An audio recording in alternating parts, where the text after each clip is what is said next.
የቀድሞ ጠቅላይ ሚኒስትር መለስ ዜናዊ ከቃለ መጠይቃቸው በጣም ማስታውሰውን አንድ ነገር ልንገር። ህይወት ምን አስተማረችዎት ብሎ ጠየቃቸው። ህይወት ምን አስተማረችዎት? ከዛ መለስ ዜናዊ በደንብ አሰቡና አንድ ቃል ነው ያሉት፣ ትዕግስት። ህይወት ምን አስተማረችዎት? ከህይወት ምን ተማሩ? ትዕግስት። እችን አረሳት። አሁን አንዳንድ ሰዎች ያጋጥሙሻል ሚዲያ ላይ ምናምን ዝም ብለው ተነስተው የሚወርዱብሽ እና መልስ መስጠት አቅቶሽ አይደለም፣ መናገር አቅቶሽ አይደለም። ግን እስቲ ልታገስቲና ታግሰሽ ያልፋል፣ አልፈሻዋል። አንደኛ እግዚአብሔር ያላከበራቸው ከሆኑ፣ ከዛ ደግሞ ሊከበሩ ፈቃደኞች ካልሆኑ አልናደድባቸውም፣ አልቆጣባቸውም።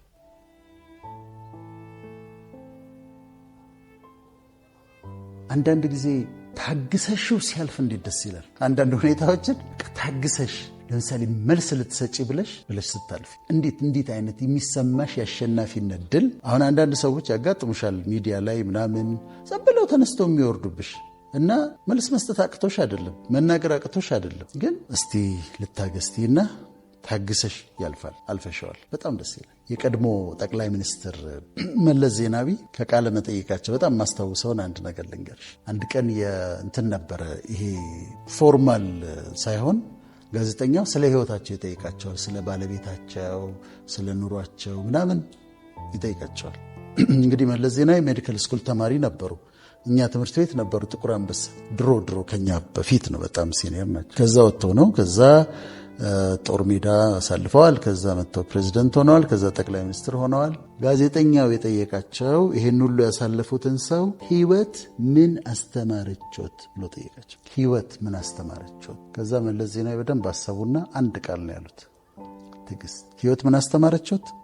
ከህይወት ምን ተማሩ? ትዕግስት። እችን አረሳት።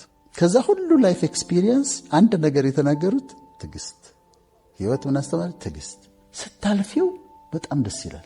አሸንፈሽ ስታልፊ በጣም ደስ ይላል። አንዱ የትዕግስት ክፍል አንዳንዱን ነገር በቃ ንቀሽ ማለፍ መቻል አለብሽ። ንቀሽው ልታልፊ ይገባል። ቦታ ልትሰጪው አይገባም። እና ንቆ ማለፍ የል ምክንያት የሚጣላሽን ሰው ታስቢውና ትተሽው ታልፈልሽ። አንድ ነገር ልንገርሽ ፍቅር፣ እኔና አንቺ ስንሰራ ከተናደድኩብሽ ስለማከብርሽ ነው። የምናደድብሽ ስለማከብርሽ ነው። እውነቴን ነው። ከተቆጣሁሽ ስለምወድሽ ነው። የምናደድብሽ ስላከበርኩሽ ነው። ከተቆጣሁሽ ስለምወድሽ ነው። አንዳንዱንማ እኔ አልናደድበትም፣ አልቆጣውም፣ ምንም አልለውም፣ ንቄ ነው የማልፈው። እንደዛ ነው። ግን እኔ በምወዳቸው ሰዎች ላይ ነው ከተናደድኩ የምናደደው። በማከብራቸው ሰዎች ላይ ነው የምቆጣው። ከአንቺ እንዴት አንቺ እኮ እንዲህ ነሽ፣ አንቺ እኮ እንዲህ ነሽ፣ ቫልዩሽ ከፍ ያለ እንዴት አደርጊያለሽ ብዬ ነው እንጂ ከናኩኝማ ልኬ ምንም ስቦታ ማልሰጣቸው። አንደኛ እግዚአብሔር ያላከበራቸው ከሆኑ፣ ከዛ ደግሞ ሊከበሩ ፈቃደኞች ካልሆኑ አልናደድባቸውም፣ አልቆጣባቸውም። አሁን ይሄ እየተከተሉ የሚሳደቡ ሰዎች አሉ አይደል? ምንም በይ ስለምንም ነገር አሁን እየተከተሉ ይጮሃሉ። አልናደድባቸውም፣ አልቆጣባቸውም፣ ቦታ አልሰጣቸውም። ስብዬ ነው ማልፋቸው። እና ትዕግስት ግን ቅድስ ሜስ ነው የምታደርጊው። ትዕግስት ሲኖርሽ ግን ፔሽንስ፣ መልስ ልትሰጪ ብለሽ ልትናደጂ ብለሽ ከዚያ የሆነ ነገር ልታረጊ ብለሽ ዝም ብለሽው ስታልፊው ስታሸንፊ ድል ታገኛለሽ። እና በጣም ትልቅ የህይወት ማጣፈጫ ነው። የምናልፍባቸው መንገዶች ያበስሉናል እኛ ፈቃደኞች ከሆነን። የምናልፍባቸው እሳቶች ያበስሉናል። የምናልፍባቸው መከራዎች ያበስሉናል። ፍቅር ዩኒቨርሲቲ ትምህርት አያበስልሽ፣ አያበስልም። የኮሌጅ ትምህርት አያበስልም። ብዙ ስራ መስራትና ሀብት ማካበትም አያበስልሽ። ኢቭን መጽሐፍቶች በጣም ይረዱሻል፣ የተወሰነ ኮንትሪቢዩሽን አላቸው፣ ግን አያበስሉሽም። ላይፍ ነው የሚያበስለው። የምታልፊባት መንገድ ነች የምታበስለው፣ ወደ ማቹሪቲ የምታመጣሽ። እና ይሄ የልጅነት ባህሪያችንን መሻር፣ ኢማቹር የሆኑ አክሽኖችን መተው፣ ማኩረፍ፣ ዝም ብሎ መነጫነጭ፣ ተጣላ ምናምን ኢማቹር የሆኑ ነገሮችን ማስወገድና እንደበሰለ ሰው፣ እንዳደገ ሰው፣ አደልት እንደሆነ ሰው እንደዛ መመላለስ ያስፈልገና ይሄም ሌላ ማጣፈጫ ነው። ነገሮችን አቃንቶ ማየት። አስቸጋሪ ዓለም ውስጥ ነው የምንኖረው። ግን ለውጠሽ እየረሽ አቃንተሽ ማየት ነው። አሁን ቅድም ያልኩሽ ሰዎች አቃንቼ ላያቸው እንትን ትቢት ስላየሁባቸው ነው እንጂ ሁሉ ነገር አቃንቼ ነው የማየው። ደክሞት ይሆናል ተበሳይቶ ይሆናል ብሎ ማለት። አንድ በጣም ልቤን የነካው ታሪክ ልንገርሽ። አንድ ሰውዬ 3 ልጆቹን ይዞ ባቡር ውስጥ አለ እና ባቡር ውስጥ ሆኖ ቁጭ ብሏል። እሱ ተክዞ ቁጭ ብሏል። ከዛ ልጆቹ ይጫወታሉ፣ በጣም ይጮሃሉ። መኪና እንትን ውስጥ ባቡር ውስጥ በጣም ይጮሃሉ። ሌላ ሰው መጽሐፍ እያነበበ ተቀምጧል እና በጣም ረብሸውታል። ልጆቹ ረብሸውት እየተበሳጨ መጥቶ መጨረሻ ላይ ብድግ አለና ልጆችን አትቆጣም እንዴ አለው። ልጆችን እንደዚህ ሲረብሹ አትቆጣቸውም እንዴ አለው። አባትየው ምን አለ መሰለሽ፣ ይኸውልህ አለው፣ አሁን እኛ እየመጣን ያለ ነው ከሆስፒታል ነው አሉ እና የእነዚህ ልጆች እናታቸው ባለቤቴ ሞታለች አሉ። ዛሬ ነው ሞተችው። እነሱ ልጆቹ አሁን የገጠማቸውን ነገር እንዴት መግለጽ እንዳለባቸው ስለማያውቁ፣ ምን መሆን እንዳለባቸው ስለማያውቁ ነርቨስ ሆነው እንደዚህ የሚሆኑት። እኔ ደግሞ በሐዘን ተጎድቼ ነው ማረገውን አላውቅም አለው። አሁን ያ መጽሐፍ አንባቢ አስቢው እንዴት እንደሚያዝን እንዴት እንደሚሰበር። ስለዚህ ግን ምን ሆነው ነው ምን ተፈጥሮ ነው እንዲህ ሊሆን እኮ ይችላል ብለሽ ማሰብ፣ አቃንተሽ ማሰብ፣ እንዲህ አይነት ነገር ገጥሟት ሊሆን ይችላል ብሎ ማሰብ። እኔ አንድ የገጠመኝ ልንገርሽና አንዲት ሴት አግኝቻት በጣም ትነጫነጫለች። ማለት አውቃታለሁ፣ ግን ከመጠን በላይ በፊት ከማውቃት ብላ ትነጫነጫለች። እድሜዋ ወደ 45 አካባቢ ነውና ቆጣ ንዴት ይላታል። አሁን እንደቀድሞ እንዲህ እኔ መቆጣታችን ማለት እችላለሁ፣ ግን የእሷ ግን ተለየ። ከዛ ዝም ብዬ ያሳለፍኳትና በሌላ ቀን ሳገኛት ሜኖፖዝ መጥቷል አልኳት። የወር አበባ እየቀረ ነው አልኳት። አዎ አለች። እና አሁን ይሄ ፍላሽንግ ምናምን አለሽ፣ ያልብሻል፣ ፊት መወበቅ፣ ፊት ማላብ ምናምን። አዎ እና ያነጫንጭሻል፣ ትቆጫለሽ እንደዚህ። አዎ። ስለዚህ እቺ ሴት የተቆጣችኝ ለምንድን ነው?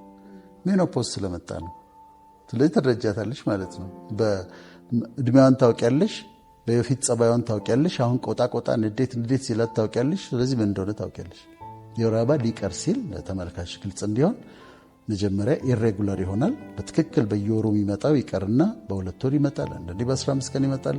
እየቆየ መምጣት ይጀምራል፣ ሆርሞናል ለውጦች ስላሉ። ከዛ በጣም ድንገት ይሄ ሃት ፍላሽስ የሚባላል ድንገት ይወብቃቸውና ፊታቸውን ያልባቸዋል፣ ይሞቃቸዋል። ጸባያቸው ላይ ለውጥ ይመጣል። ይናደዳሉ፣ ይቆጣሉ፣ ይነጫነጫሉ። አሁን ይህን አንደርስታንድ ማድረግ ያስፈልጋል። እሱ ብቻ አይደለም፣ ቤት ውስጥ በትዳር ሲኖሩ ወይም በስራ ቦታ ፒኤምኤስ አለ አይደለም፣ ፕሪሜንስትራል ሲንድሮም፣ የወር አበባ ሊመጣ 1 ቀን 2 ቀን ሲቀረው ጸባዩ ይቀየራል። ብዙ ሴቶች ላይ አለ። ይናደጣሉ፣ ይቆጣሉ፣ ያለቅሳሉ ምናምን። አሁን አንዳንድ ቤት ውስጥ ምንድነው የሆነችው ነው የሚለው ባል። ምንድነው የተፈጠረው? እንዴ ትናንትና ሰላም አልነበርሽም? እንዲያው ግን እሱ አሁን ፒኤምኤስ ነው። ፖዚቲቭ ስትሆኝ እንዲህ እውቀቱም ያስፈልጋል። ነገሮችን ለውጠሽ እንዲህ ስለሆነ ይሆናል እኮ ደክሞት ይሆናል። የቅድሞቹ አይነት አሮጋንስ ሲሆን ታውቂዋለሽ። እኔ አሮጋንስና ሚስ አንደርስታንዲንግ ግን እለያለሁ። ይሄ ትቢት ራሴ ትልቅ ነኝ ብሎ የሚያደርገውና እንዲህ አይነት ደግሞ ምትረጃቸዋለሁ። ስለዚህ ፖዚቲቭ ስትሆኝ ስትለውጭው፣ ከዛ አንድ ነገር ሲደርስብሽ ለበጎ ነው። ከሌላ ነገር እግዚአብሔር እየጠበቀኝ ይሆናል ብለሽ ስታልፊው ፖዚቲቪቲ በጣም ይረዳል። የሆነ ጽሁፍ የሆነ ሰው ያወጣውን አይተው እዛ ላይ ገብተው ይናገራሉ እና ፖዚቲቪቲ ማጣት ነው የሚጎዳቸው። ግን እነሱ ነው እንትን ነው ቢተር ነው የሚሆኑት፣ መራራ ነው የሚሆኑትና አንቺ አይደለሽ የምትጎጂው። አሁን አላይም እንጂ እኔ አሁን ኔጌቲቭ ኮሜንት ባይ ምስኪን ምናምን ብዬ ነው የማልፈው፣ አሳዝኖኝ ነው የማልፈው። እሱን ግን ይበላዋል።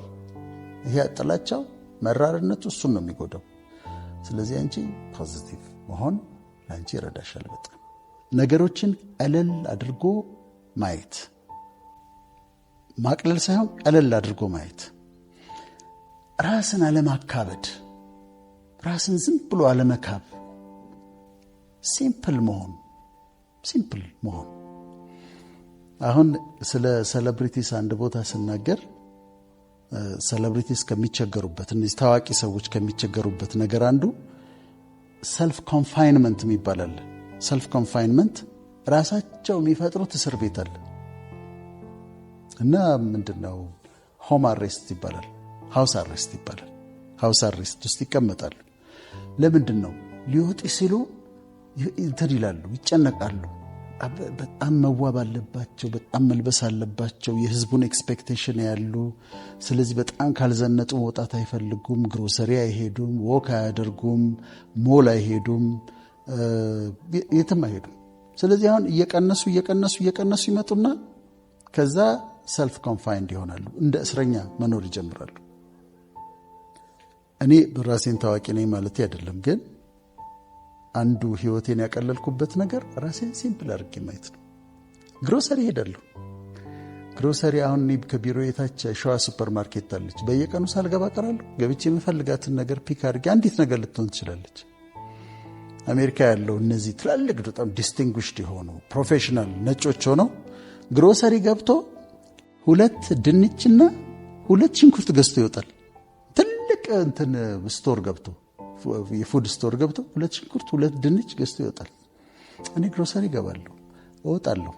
ስታልፊ ደግሞ ይሄ መንገድ ዳር ያሉ ግሮሰሪዎች አሉ ሰፈር ውስጥ፣ እሱ እንደዛ 1 ኪሎ ሎሚ ያቀብለኝ ይላል፣ 1 ኪሎ ቲማቲም ያቀብለኝ ይላል። ሲጋራ አልጠየቁት አይደለም፣ ንጹህ ነገር ነው። ስለዚህ ምን ችግር አለ? ሰዎች ሊኖሩ ይችላሉ። እና ራሴን ሲምፕል ማድረግን እለማመዳለሁ በላይፍ ስታይል። ስለዚህ በህዝቡ መካከል ነው የምመላለሰው፣ ወክ አደርጋለሁ፣ ሰላም ካሉኝ ሰላም እላለሁ። ሰልፊ ከተነስቼ ብዬ ሰልፊ ተነስቼ ሄዳለሁ። ታትስ ኦኬ። ሲምፕል ማድረግ ህይወትን ያጣፍጣል። ስልክ ሰዎች ሲደውሉ እኔ ጋር አላካብድባቸው። ሰላም ማልበል ምናምን አላቸው። ፍሬንድሊ ለመሆን እሞክራለሁ። ሲምፕል አድርጌ ራሴን አቀርባለሁ። ሳገኛቸው አላስጨንቃቸው።